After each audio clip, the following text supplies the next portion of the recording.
¿Qué tal amigos y amigas de Expectativa, el periódico digital? Buenos días, estamos iniciando las entrevistas en esta nueva semana de labores. Hoy lunes, estamos ya en 30 de enero del 2023, tal como estaba anunciado. Hoy tenemos la presencia de David Israel Pérez Garrín, asesor de la Secretaría Jurídica de la Presidencia de la República.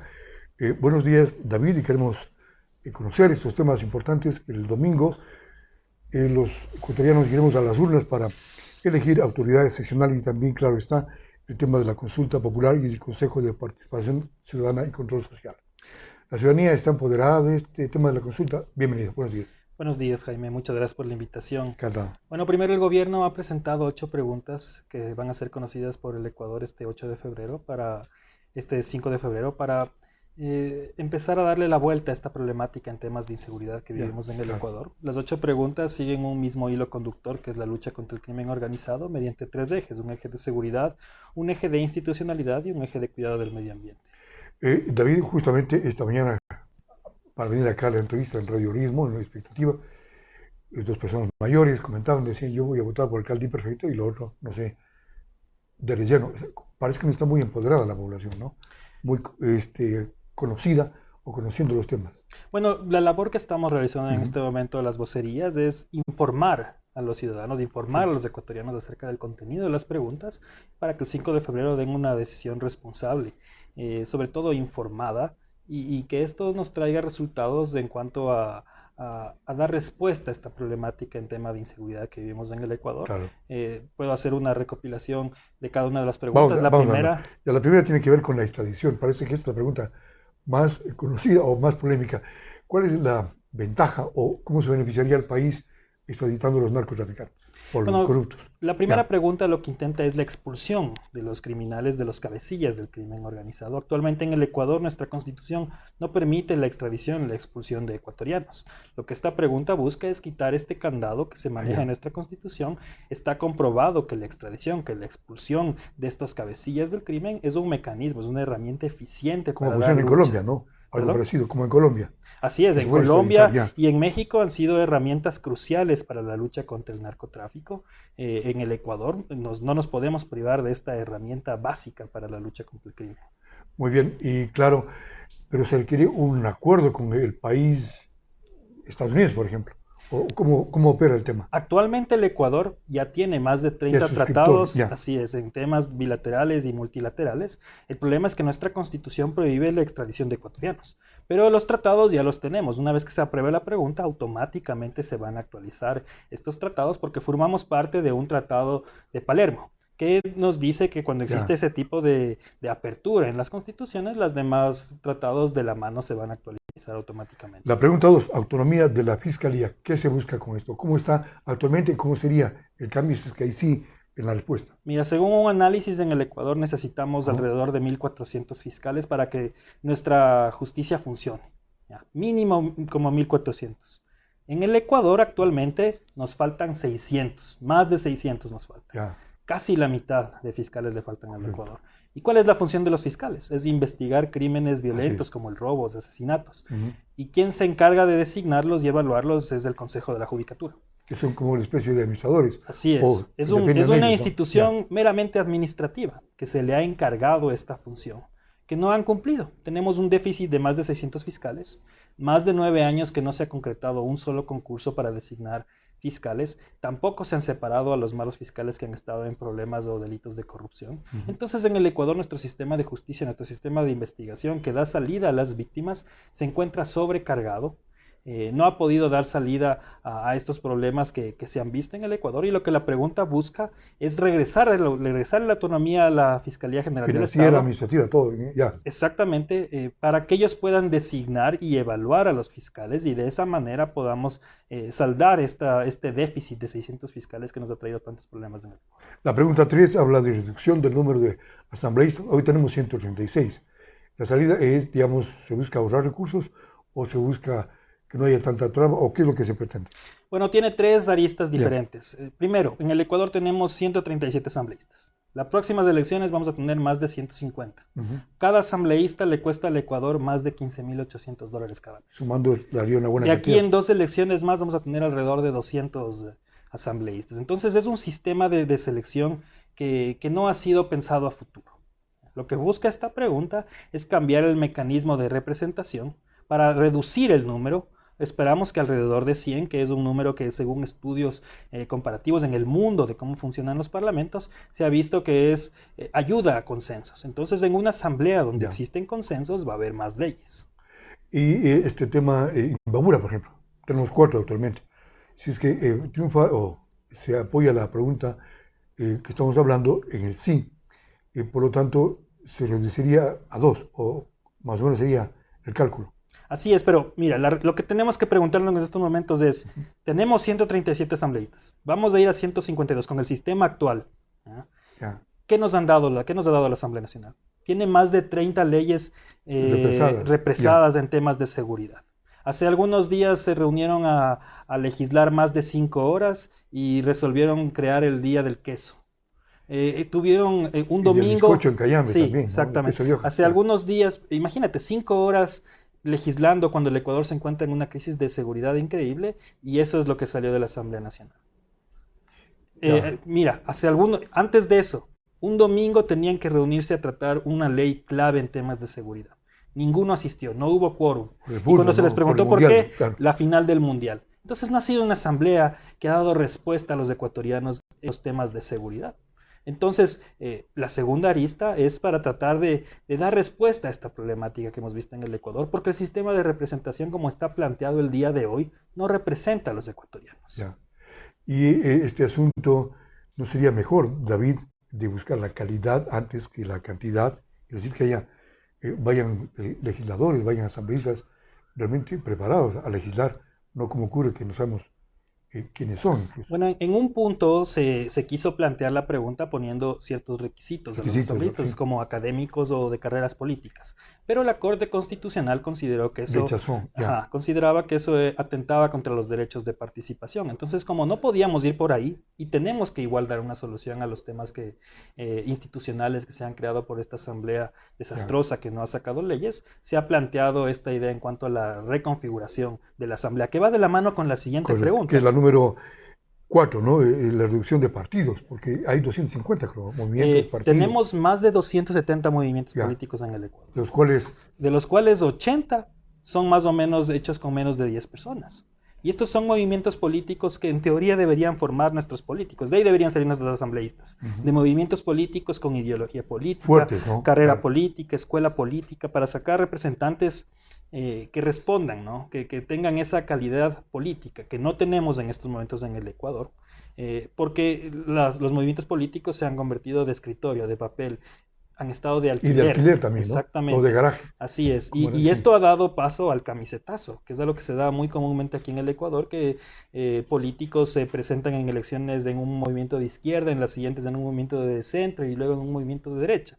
Entonces no tienen esa ideología política. ¿Tienen que tener el 1%? ¿Cómo es la propuesta? La propuesta es que tenga el 1.5% de los exactamente de los electores, que es muy superior al que se maneja en estos momentos. Esto va a causar una reducción al número de movimientos políticos. También se va a pedir que las firmas sean biométricas, porque pasa mucho en el Ecuador que esas firmas son de gente que incluso está fallecida.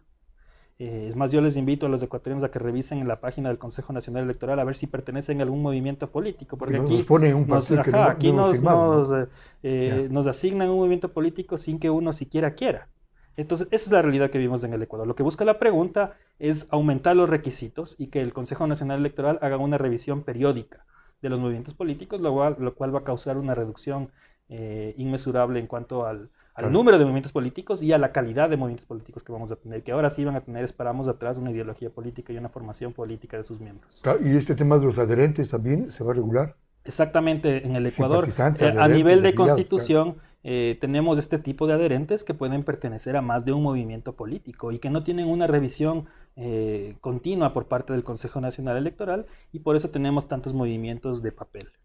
La pregunta 5 habla de la eliminación de la facultad del Consejo de Participación para nombrar autoridades de control. Eso se le quitaría y volvería a la Asamblea. Así es, pero tiene un poco más de pasos en el medio. El Consejo de Participación Ciudadana designa 77 autoridades de control. Es una institución súper poderosa que solo se creada en Montecristi, ¿no? Sí, creada en el 2008. Es Es la única democracia en el mundo que maneja esta institución, la única. No hay otra democracia en el mundo donde exista una institución tan poderosa como el Consejo de Participación Ciudadana. Y esto, ¿a qué nos ha llevado?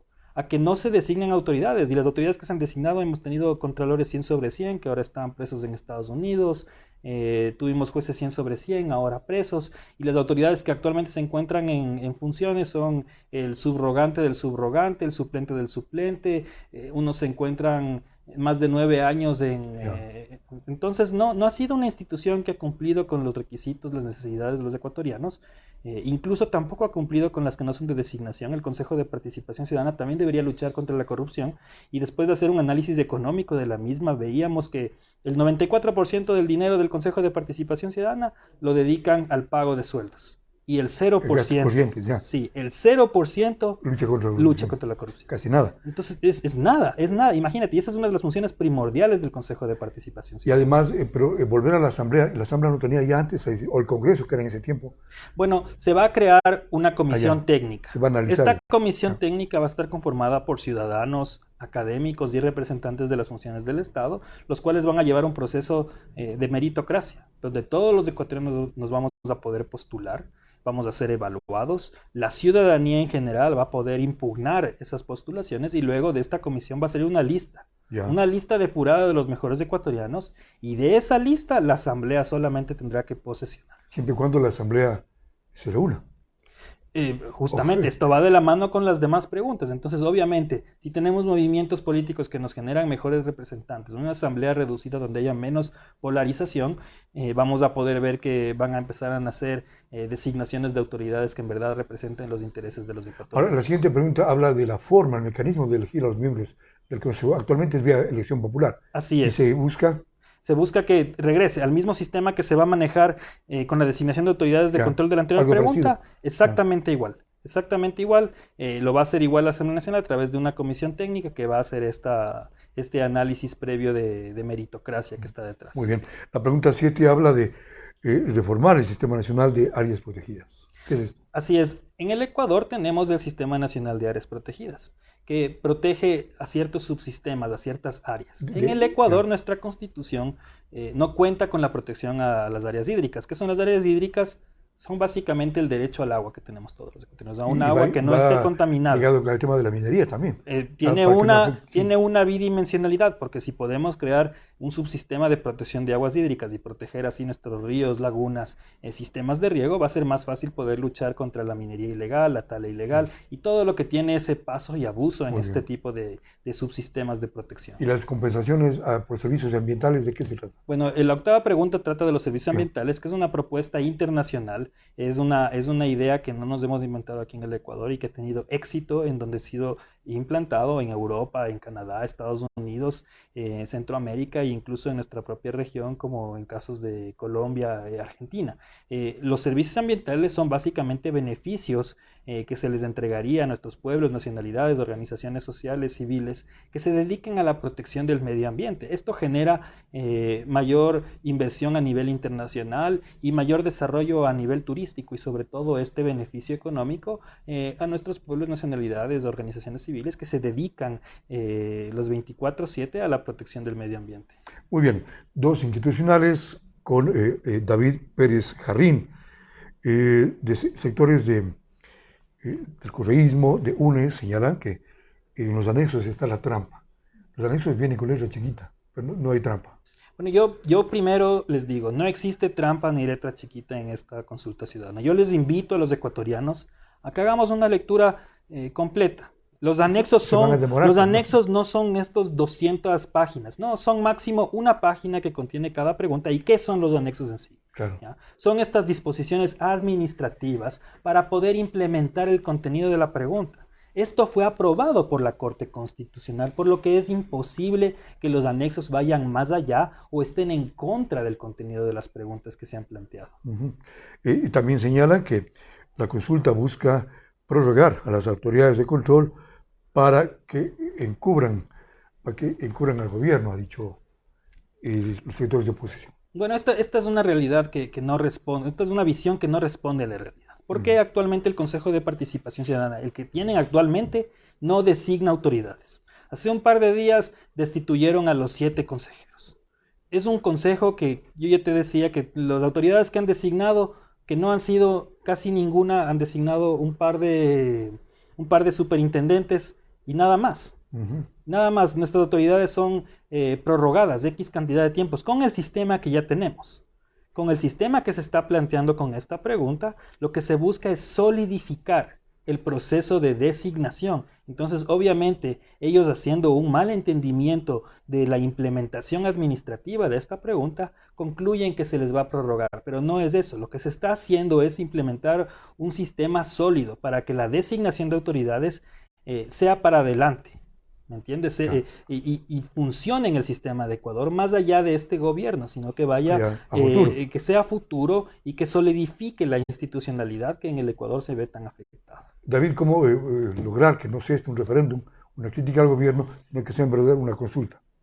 Este es el momento en el que los ecuatorianos tenemos que apoderarnos de la consulta ciudadana. Una consulta que tiene que ser apolítica, que no tiene que responder a banderas políticas ni a termómetros de la popularidad de funcionarios públicos. La consulta ciudadana es un conjunto de herramientas que se les ha dado a los ecuatorianos para poder dar respuesta a estas problemáticas que estamos viviendo.